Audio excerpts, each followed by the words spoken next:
Hello everyone, thanks for tuning in for this weekend edition of Jamaica Magazine. I'm your host, Theodore Henry. Coming up in this half hour, the good and bad of the fats in our diet, and tips to create money and create wealth. Plus, see how government is institutionalizing the teaching of computer coding in schools. Stay with us for all these and more after this important message. The following is brought to you by the Office of the Prime Minister. The best indicator of Jamaica's capacity in managing the health system would be the number of beds that we have. And we have to be very careful about how we as a country loosen our measures, because very rapidly this virus could spread and the number of beds that we have could easily be used up. That would throw us into a crisis. It was not so long ago, in February, that we approached that crisis level. We do not want to get there again. The proceeding was brought to you by the Office of the Prime Minister. We're starting our journey through the pages of Jamaica Magazine, looking at how fats in our food affect our health. Let's go health-wise on this enlightening journey.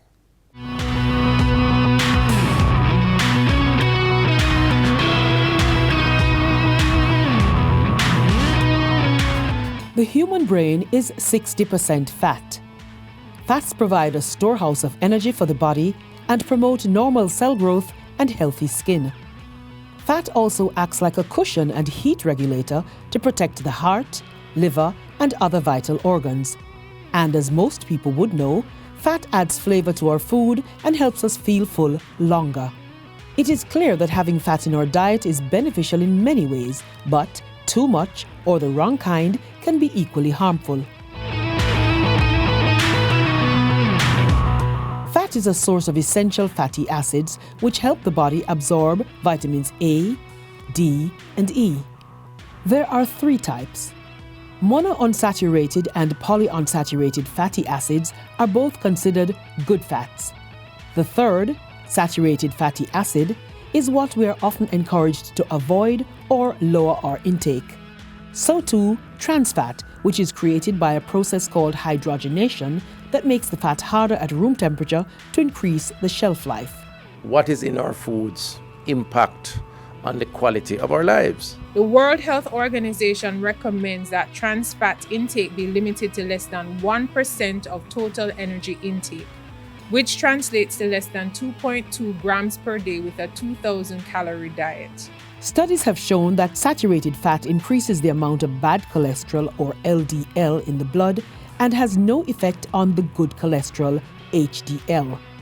Trans fatty acids increase the amount of bad cholesterol in the blood and also reduce the amount of good cholesterol. Diets high in these bad fats are linked to obesity, heart disease, and other cardiovascular-related problems. Trans fat also causes malformation of cell membranes and other cell structures in the body, leading to weak cell walls and abnormal cell function. They are not recognized by enzymes and can cause neural degeneration and diminished brain function. So why then is trans fat used? Well, taste and economics. Trans fat makes food stay fresh on the shelf longer and improves food texture and flavor stability. Based on a 2021 assessment of the fatty acids in commonly consumed foods in Jamaica, our intake is very high. If you look at confectionery, you see how high the percentage is there, and it comes down in several of the other food products. Okay, this is just the percentage that have trans fat. Notice that the canned foods had none at all, or the beverages that we looked at had no trans fat. Okay? But this is just saying whether there was trans fat in the product. What we are even more interested in is which products had high levels of trans fat. In terms of the highest concentrations, more than 2% of fat as trans fat, we see the dairy products, and it goes down like that. And then when we now look at those that had the same products that had high saturated fat along with the trans fat, we see the figures here. The Ministry of Health and Wellness is looking to change this and encourage better food production and consumption practices. Healthier alternatives can be used that do not affect the taste or the cost of food. Knowing what is in our food is part of the way forward. It is a lifestyle change to come through education, product reformulation, regulation, food labeling, and monitoring. The elimination of industrially produced trans fats is part of a comprehensive policy package to prevent diet-related NCDs, which comprises mandatory food labeling, ingredients lists, nutrition panels declaring trans fats, interpretive front-of-package labeling based on nutrient profiles, restrictions on food marketing aimed at children and adolescents, mandatory standards for healthy food served in schools, and limits on sugar content. It's not just about our resolve to do the right thing to consume what is in our best interest. That in and of itself is a challenge, because we have to now nudge, encourage, motivate, and in some instances legislate, I believe, certain types of actions to encourage better quality of life from a nutrition consumption standpoint. I think it is essential to advocating in the first instance for voluntary compliance as an immediate response. As consumers, we have the choice of using naturally occurring unhydrogenated vegetable oils such as canola, safflower, sunflower, or olive oil. We can also limit red meat and choose lean cuts. It is also recommended that we steam, boil, or bake foods instead of cooking them in fats or oils.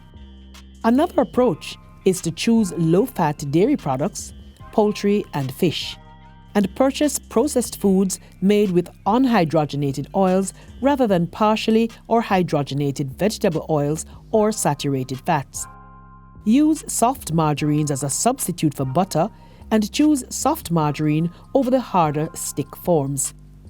Limit consumption of commercially fried foods and baked goods made with shortening or partially hydrogenated vegetable oils. Not only are these high in fat, but it is also likely to be trans fat. And cut back on foods high in dietary cholesterol. Let's eat healthy and live well.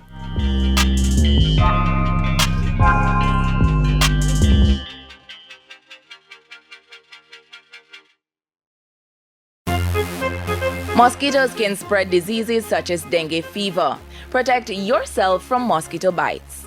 Use a mosquito repellent that contains DEET. Sleep under a mosquito net, close windows before dark, open windows and doors during fogging, cover your body as much as possible, and wear light-colored clothing. Protect yourself from dengue and other mosquito-borne diseases. Do your part to prevent mosquito breeding in your surroundings. A message from the Ministry of Health. We move on now to another aspect of our well-being with some tips to achieving financial wealth. The Ministry of Finance and the Public Service is taking care of the country's macroeconomic affairs while providing expert advice to citizens on money management and wealth creation. Let's see how you can improve your financial position.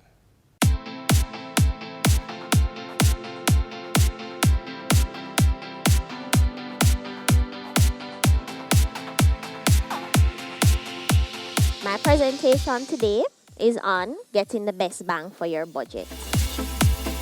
Budgeting, simply defined, is creating a plan to spend your money. Good budgeting, however, is ensuring that you're spending less than you earn. I know budgeting can be hard. You make a budget and you find it difficult to stick to it, but it's one of the best ways to keep track of where your money is going every month, and then you can identify what changes you need to make in order to reach your financial goals.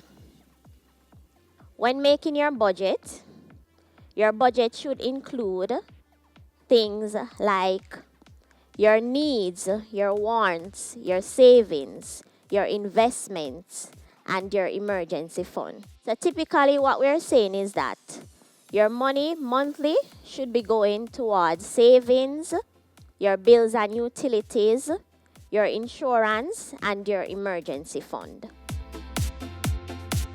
You also would want to ensure that when you're making your budget, you give every dollar a job and keep track of your spending.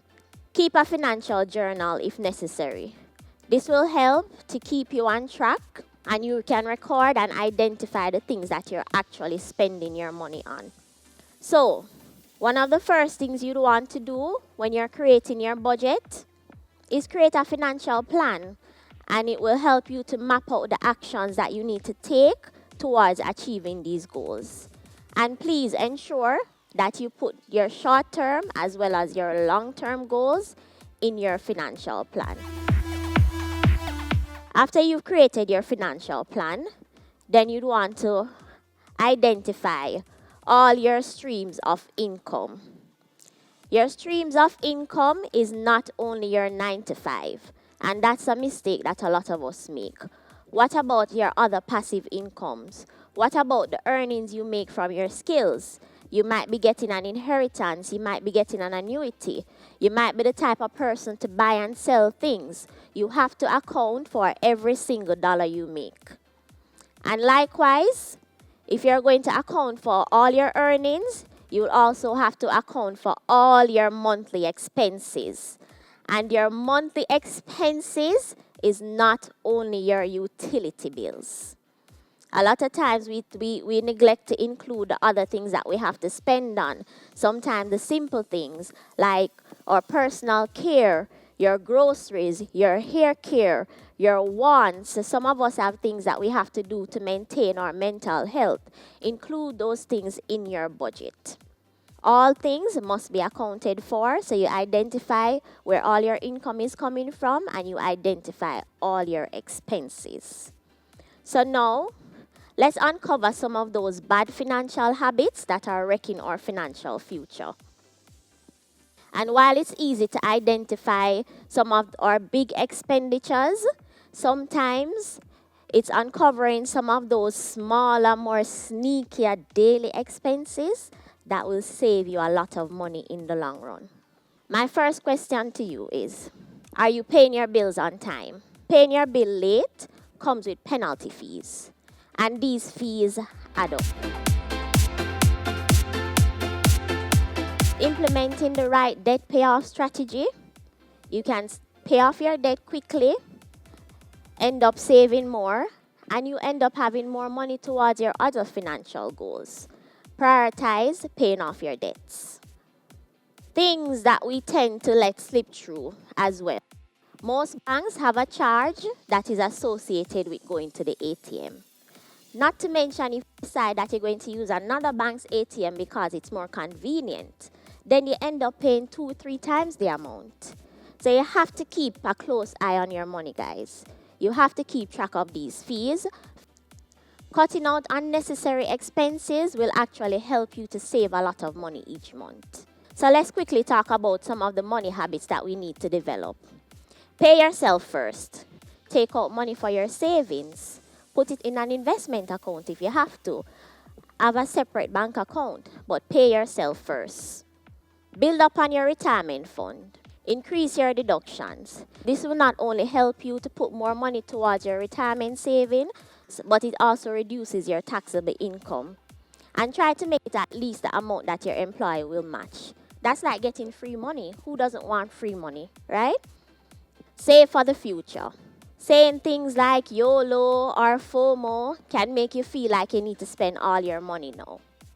But there needs to be a balance. Enjoy your life now, but be sure that you're saving money for the future and working diligently towards your goals. Live below your means. If you're spending more than you earn, at some point, you're going to have to require credit to cover the rest. If you find yourself having to get credit to pay for basic things, then you need to revisit what you're doing.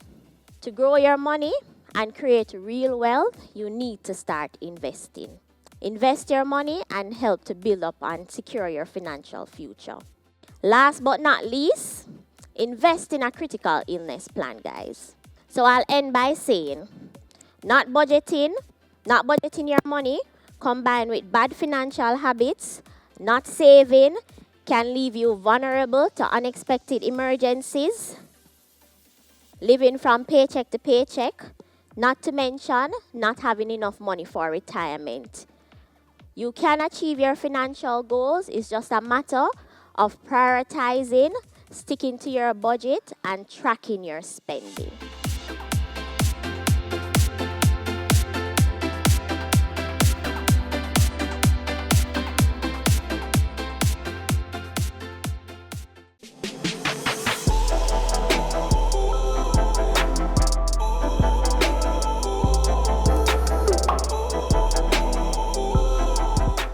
Jamaica, we are in the throes of a pandemic.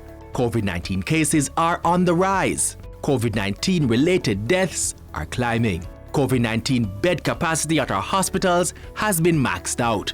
Yet still, some of us continue to flout the COVID-19 containment measures. Some of us still refuse to wear masks in public places. We still gather in groups of more than 10. We still break the curfew hours. And we still attend illegal parties. Wise up! Take responsibility for your health. Safeguard the health of your loved ones. Obey the COVID-19 protocols. Education and training are key components to one's ability to achieve our full potential and the best quality of life. The Ministry of Education and Youth has been partnering with Amber Group, a technology firm, to provide students with the relevant skills for the fourth industrial revolution.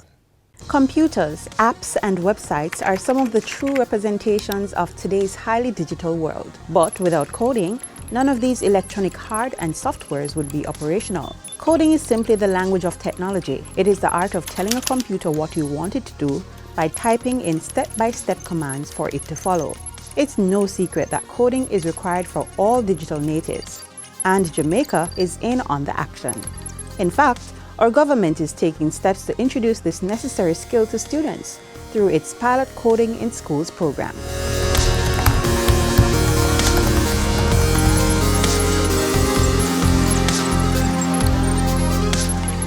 In a historic move, the Ministry of Education, in partnership with Amber Innovations Group Limited, introduced the Pilot Coding in Schools program. The objective of the pilot program is to develop skills such as logical and critical thinking, problem solving, collaboration, teamwork, mathematics, and to instill confidence in kids through coding. Under the program, classes in coding computer applications will be incorporated in the regular school curriculum. The pilot program will be conducted across 20 schools with approximately 2,000 students. The classes are conducted for an hour and a half, twice in a week, and it will be for a period of 3 months. Coding classes are currently being conducted through Zoom or Google Classroom, and the program is already getting great feedback.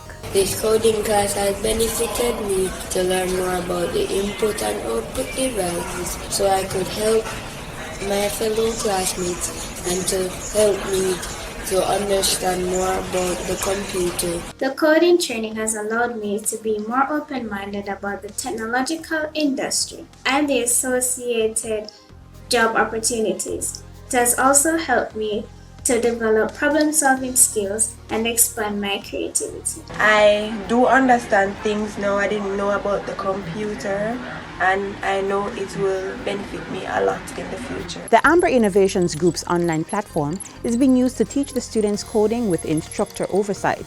Participants also get a chance to practice coding concepts through activities on the company's online platform.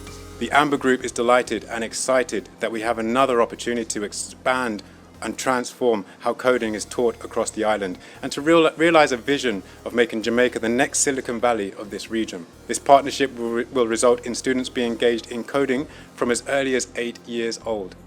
Just think about what this means for these students and how we are transforming their outlook and ultimately their world. Coding not only improves students' technical and soft skills, it ultimately equips them with the knowledge and mindset they need to be outstanding digital engineers of tomorrow. Without coding, there wouldn't be any apps. And I like apps because I'd like to create my own fashion designing app, and coding will help me to do that.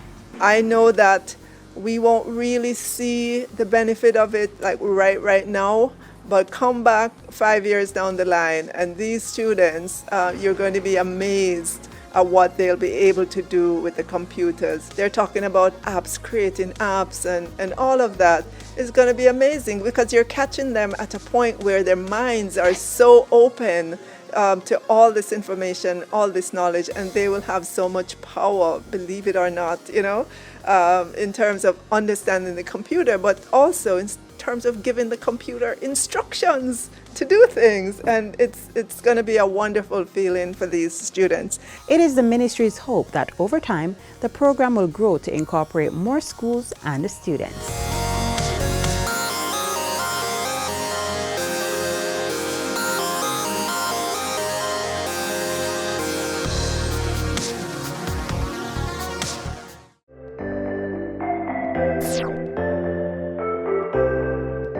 Getting the first dose is not an excuse not to wear the mask, not to social distance or physical distance, not to sanitize. Getting the first dose is not justification for deciding that you're going to resume the parties, the gatherings beyond the limits that have been established. The journey is to observe the protocols, take the second dose when it is time, and then we will resume some semblance of normalcy once we achieve herd immunity.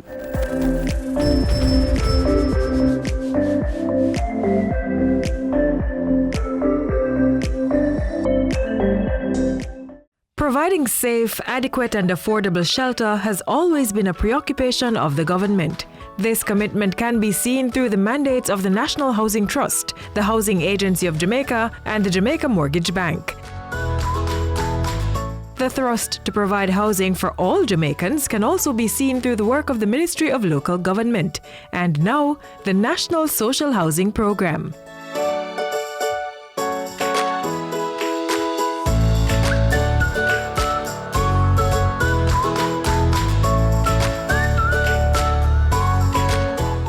The National Social Housing Program is an extension of the Housing Opportunity Production and Employment Program, HOPE. It was developed in 2018 to improve the housing conditions of the country's poor and indigent. The idea is to support the development of affordable housing solutions right across Jamaica. The National Social Housing Program, NSHP, achieves its objectives in 3 ways. The first is the provision of indigent housing. The benefits will be equitably distributed across 63 constituencies, with each constituency receiving 5 units per annum. Then there is the relocation of vulnerable communities. Persons whose lives are in imminent danger will be given priority attention. And then the third modality is the upgrading of tenements, or as we call them, big yards.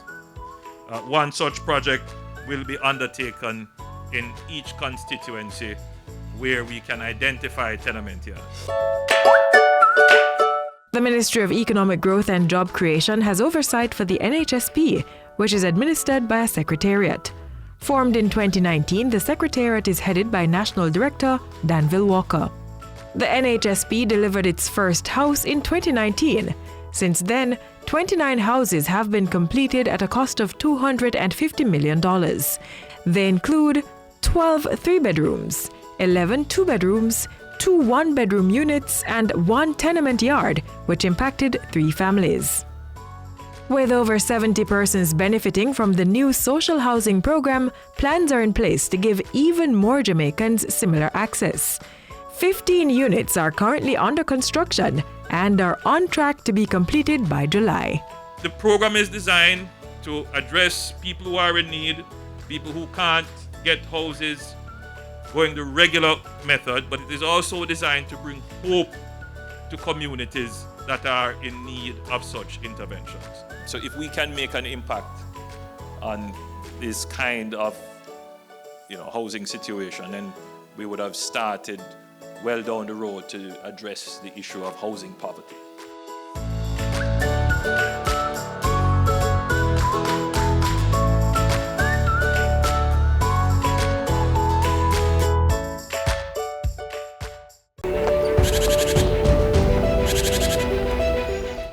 Wildlife Protection Act is a piece of legislation here in Jamaica. It was enacted in 1945 that tries to look at our animals or wildlife on the island of Jamaica and try to ensure that they are conserved to some degree and not overexploited. So they're also, as an island, we have a lot of unique species. And if we lose those species on the island, it's gone to the entire world. So that is also one of the reasons why we have this piece of legislation, to ensure that Jamaica can maintain its wildlife and preserve the wildlife for future generations. In the Jamaican context, being an island, being very small, some persons have never left the island before, and so Jamaica seems big, but Jamaica is really very small. We have a lot to lose. We have a lot of resources and we have a lot to lose. So we're encouraging the public not to over-harvest, not to go against the Wildlife Protection Act and take animals that are considered protected species. And if animals are in a vulnerable situation where you think they need assistance, we encourage persons to first contact NEPA at 754-7540 and ask for assistance, especially if those animals have the potential of doing harm or being dangerous.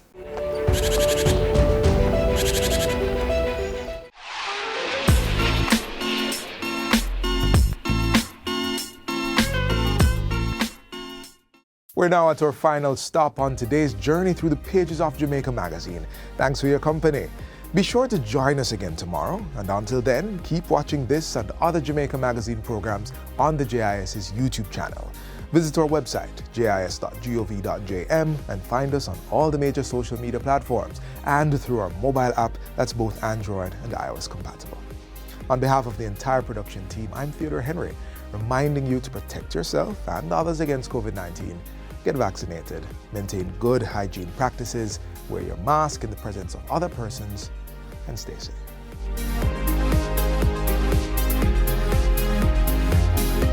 This has been a production of the Jamaica Information Service, the voice of Jamaica.